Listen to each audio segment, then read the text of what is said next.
مجھے بڑی شرم آتی ہے، ہمارے بچے جلدی سے جلدی فارورڈ کرتے رہتے ہیں، کیوں تم ان کا ساتھ دے رہے ہو؟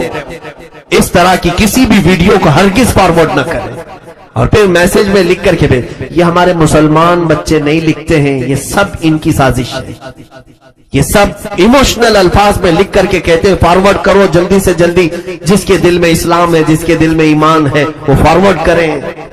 کائے کے لیے فارورڈ کریں؟ جس کے پاس جائے کمزور دل والا اور ڈر جائے، اور ڈر جائے۔ یہ سب تحریر بھی ان کی لکھی ہوئی ہوتی ہے، مارتے بھی یہی ہے، ویڈیو بھی یہی بناتے ہیں۔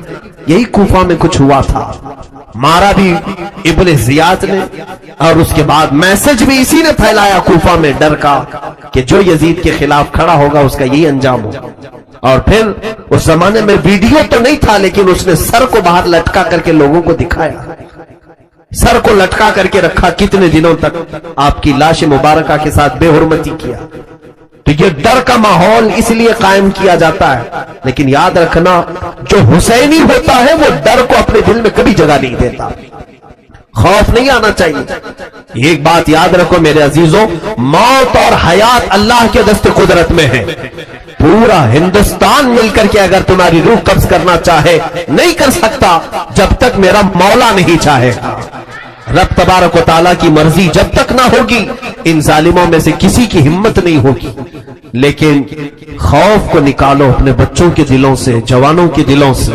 یہ سب موب لنچنگ اسی لیے کی جا رہی ہے کہ تم ڈر کر کے جینا شروع کر دو۔ آج لوگ آوازیں پست کر رہے ہیں، اب زیادہ مت بولو، اذانیں کم کر دو، ٹوپیاں چھپا کر کے چلو، داڑیاں منڈا لو، اس لیے کہ جہاں ہم کو دیکھیں گے ماریں گے۔ کیا تم اس طرح سے اپنا دین بیچ دو گے؟ ان کے خوف سے تم اپنے شعار اسلام کو بدل ڈالو گے؟ میرے عزیزوں، اب تو ہونا یہ چاہیے کہ ہر جگہ جاؤ تو ٹوپی پہن کے جاؤ۔ اب تو ہونا یہ چاہیے کہ جہاں داڑھی کا ایک مخالف ہو ہم لاکھ داڑیاں چھوڑ کر دکھائیں۔ کسی کو اگر گڑتی ہے تو ہم گڑائیں، کسی کو اگر تکلیف ہے میرے آقا کی سنت سے تو وہ اسی تکلیف میں جل کے مرے۔ ہم تو اپنی اذانیں برسوں سے دیتے آ رہے ہیں، اسی انداز میں دیتے رہے۔ ہم نے اذانیں کسی کو ٹھیس پہنچانے کے لیے نہیں دی، دعوت کامیابی دینے کے لیے دی۔ عزیزان گرامی، خوف کو اپنے دلوں سے نکالو، اور کسی کے قتل اور موب لنچنگ کے ڈر سے اسلام سے دور مت ہونا، اسلام سے خوف مت کھانا، اور اللہ نہ کرے، صد بار نہ کرے، اگر کسی جگہ ظالم کتوں کے چنگل میں تم پھنس بھی گئے، جہاں یہ کہے کسی معبود باطل کا تم ورد کرو اپنے زبان سے، تم بلال حبشی کو یاد کر لینا، اس وقت بلال حبشی کو یاد کر لینا، تمہاری تکلیف کم ہو جائے گی۔ خباب بن الارت کو یاد کر لینا، جن کے ناخنوں کو مکہ والوں نے پکڑ سے کھینچا تھا، جن کی آنکھوں میں لوہے کی سلاخیں ڈال دی تھی، پھر بھی ان کی زبان پاک پر تھا اللہ احد، اللہ احد، اللہ ایک ہے، اللہ ایک ہے۔ تم ان صحابہ کو یاد کر لینا، تکلیفیں کم ہو جائیں گی، تمہیں احساس بھی نہیں ہوگا۔ حتیٰ کہ میں نے ایک چیز اور بھی بیان کی ہے، 3 بھائی ملک شام کے ایک بادشاہ کے ہاں قید ہو گئے تھے، بادشاہ عیسائی تھا، ان کا مذہب بدلنا چاہتا تھا، وہ نہیں بدلے، تو بادشاہ نے کھولتے ہوئے گرم تیل میں ان کو ڈال دیا، پہلے بڑے بھائی کو ڈالا، پھر دوسرے بھائی کو ڈالا، وہ پورا جسم جل گیا کھولتے ہوئے گرم تیل میں۔ تیسرے جو چھوٹے بھائی تھے، وزیر نے پناہ میں لے لیا، سوچا کہ میں اس کو بدل دوں گا، کہاں سے بدل پاتا، اپنی بیٹی کو پیچھے لگا دیا تھا کہ بہکا دینا، لیکن 40 دن گزر گئے، وہ جوان جو رات کو سجدے میں جاتا، نماز میں رہتا، کبھی اس عورت کی طرف دیکھتا ہی نہیں تھا۔ 30-40 دن کے بعد وہ خاتون اس کی محبت میں مبتلا ہو، وہ وزیر کی لڑکی ہی اس نوجوان کو وہاں سے لے کر نکل پڑی۔ تاریخ میں ہے، اعلیٰ حضرت اللہ تعالیٰ عنہ نے بھی لکھا ہے کہ یہ نوجوان اپنی اس نئی جو عورت تھی جس نے وزیر کے گھر سے اس کو آزادی دلائی تھی، نکلی، راستے میں اچانک گھوڑوں کی آواز آئی، تو یہ لوگ ڈر کر کے سہم کے رک گئے کہ کہیں بادشاہ کو خبر نہ ہوئی ہو ہماری گرفتاری کی۔ تو دیکھا کہ یہ دونوں جو شہید شہزادے تھے، بھائی تھے، وہ دونوں گھوڑوں پر آئے اور ایک بڑی فوج ہے۔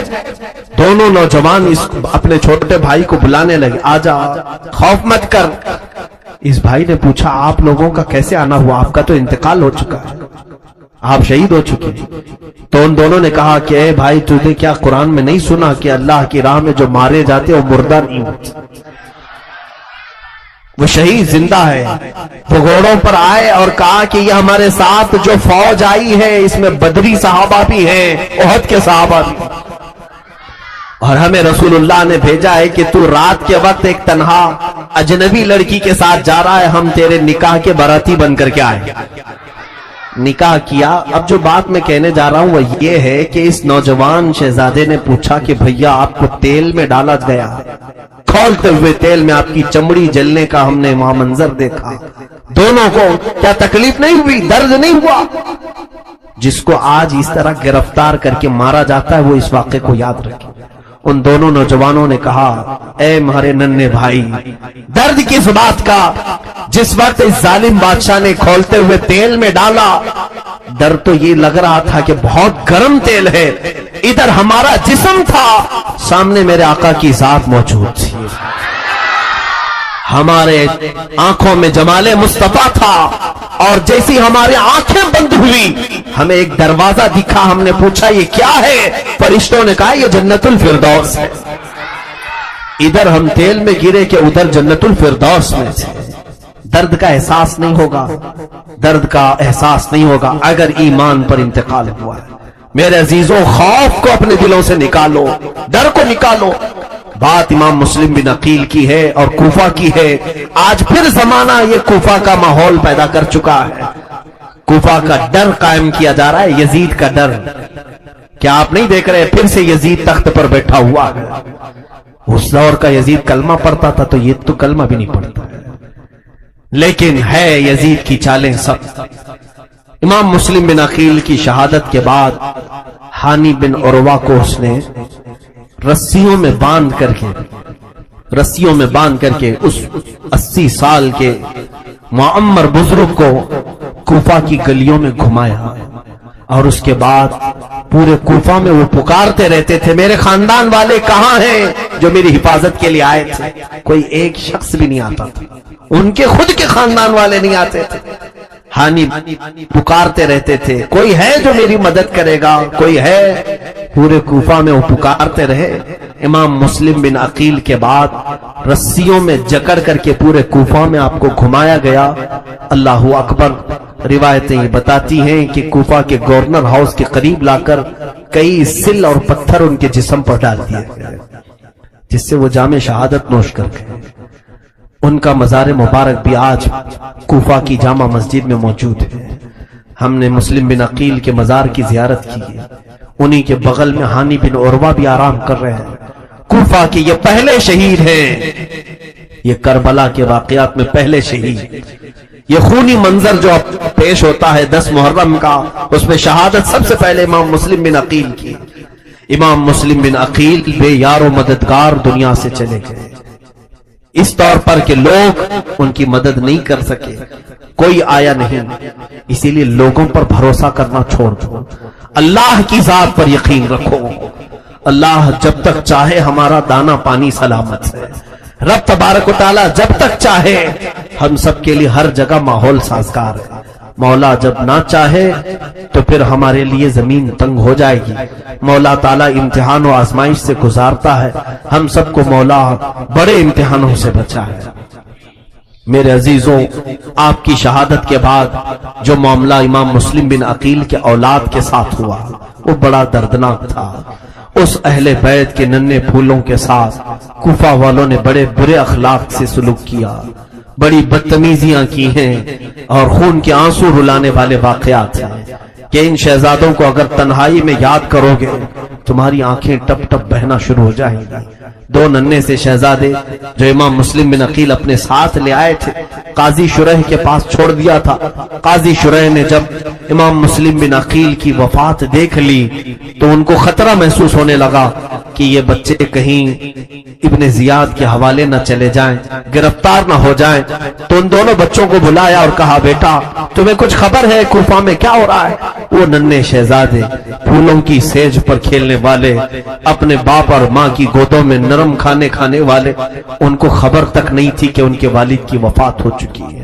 اور بھی دردناک انداز میں حضرت قاضی شریح نے ان دونوں بچوں کو کان میں دھیرے سے کہا کہ بیٹا جو تم کو ساتھ کوفہ لے آئے تھے اب وہ تمہارا سایہ نہیں ہے، وہ چھت نکل چکی ہے، تم کھلی دھوپ میں آ چکے ہو، اب کوفہ والے تمہارے جانی دشمن بن جائیں گے، اس لیے بہتر ہے کہ میں تمہیں مدینے کے راستے پر بھیج دیتا ہوں، تم کسی طرح مدینے پہنچ جاؤ، میں پہنچا بھی نہیں سکتا، مدینے پہنچ جاؤ تاکہ تم امن و امان سے اپنی جوانی کاٹ سکو، تم ابھی بچپن میں ہو، ننھی سی کلیاں ہو۔ ان دونوں بچوں کو وہ روتے روتے رات بھر سمجھاتے رہے اور رات کی آدھے پہر گزر جانے کے بعد دونوں شہزادوں کو لا کر کوفہ کی سرحد پر چھوڑ دیا۔ وہ راستہ مدینے کی طرف جانے والا تھا، ایک قافلہ جا رہا تھا اور اس قافلے کی طرف سعد نام کا آپ کا بیٹا تھا، اسے کہا کہ اس قافلے میں ساتھ کر دینا، لیکن اس نے ساتھ نہیں کیا، دور سے دکھایا اور چلا آیا۔ یہ دونوں بچے ننھے سے بھاگ نہیں سکتے تھے، قافلے کو پا نہیں سکے، قافلہ تیزی سے چل پڑا اور یہ تھک ہار کر کے بیچ میں سو گئے اور کوفہ کی سرحد پر ہی رہ گئے۔ اور جب صبح ہوئی تو ابن زیاد نے اعلان کیا کہ سنا ہے کہ مسلم کے ساتھ اس کے دو بیٹے آئے تھے اور جس نے بھی ان دو بیٹوں کو پناہ دے رکھا ہے اسے بھی گرفتار کر لاؤ اور ان بچوں کو بھی لے آؤ۔ تو جگہ جگہ ابن زیاد کی فوج گھومنے لگی ان بچوں کی تلاش میں، ہر جگہ یہ لوگ سرگرداں تھے۔ اچانک ایک فوج کو یہ دونوں بچے نظر آ گئے کوفہ کی سرحد پر، تو فوج نے انہیں گرفتار کیا، دونوں بچوں کو لے کر ابن زیاد کے پاس آئے اور حوالے کر دیا۔ ابن زیاد نے دیکھا، پوچھا کیا تم ہی مسلم بن عقیل کے بیٹے ہو؟ وہ دونوں بچے سہم کر کے کہنے لگے ہاں ہمارے باپ کا نام ہی مسلم بن عقیل ہے، اس نے ان کو جیل میں قید کر دیا۔ جن شہزادوں نے جیل کی کبھی ایک دروازے کو تک نہیں دیکھا تھا ان ننھے شہزادوں کو جیل میں ڈال دیا گیا۔ اور پھر ابن زیاد نے کہا میں یزید سے مشورہ طلب کروں گا کہ ان دونوں بچوں کے ساتھ کیا کیا جائے، جو حکم ہوگا میں اسی کے اعتبار سے عمل کروں گا۔ اس اعتبار سے اس نے جیل میں بند کر دیا۔ جیل کا جو داروغہ تھا مشکور نامی، وہ محب اہل بیت تھا، رسول کریم صلی اللہ علیہ وسلم کے گھر والوں سے محبت کرنے والے تھے۔ حضرت مشکور کو ان بچوں کی حالت پر ترس آ گیا۔ ویسے تو کوئی بھی جیلر جیل میں آنے والوں پر کبھی رحم نہیں کرتا، جیل میں آنے والوں پر اگر وہ رحم کرنے لگے تو سارے لوگ دروازہ توڑ کر نکل جائیں۔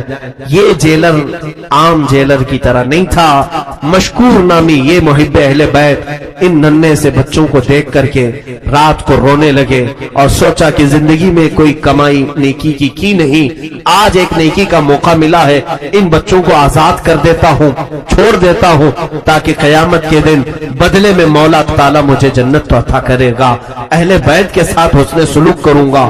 اس نے دروازہ کھولا، دونوں بچوں کو رات کے وقت نکالا اور لا کر کے کہا، اپنی ایک انگوٹھی دی، کہا تم یہاں سے قادسیہ چلے جانا، قادسیہ وہاں سے قریب ہے، وہاں کے کوفہ وہ قادسیہ کے متولی یا وہاں کا جو گورنر ہے اس سے ملنا، وہ میرا بھائی ہے، اسے یہ انگوٹھی دکھانا، وہ پہچان لے گا اور پھر تمہیں وہ صحیح سلامت مدینے پہنچا دے گا۔